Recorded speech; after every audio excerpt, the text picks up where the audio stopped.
I have no anxiety like, going into like a dark room or fixing anything when I can't see anything. The only anxiety I deal with is social anxiety, honestly. So that's more scary than anything, because how do you get out of that situation? Have you really thought about that?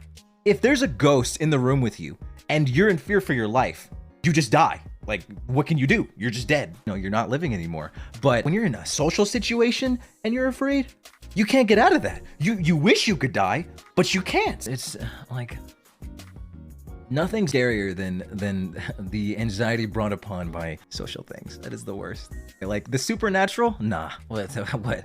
Ghosts, specters, demons? What are they gonna do? Kill me? Like, come on. No fear. But you can't do anything. Like, you can't run away. You can't like knock out the person and make sure that there's no witnesses. You can't leave the room or else it'll make it even more awkward. Like, oh my gosh.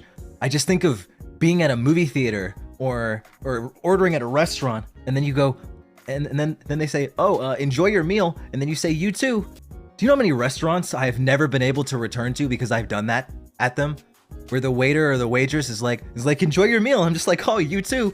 I just never go back there. I just never return to those places. Ever. They are out of my memory. I have to erase them because I can never go back to them. He really said, I prefer the sweet release of death rather than going back to a restaurant.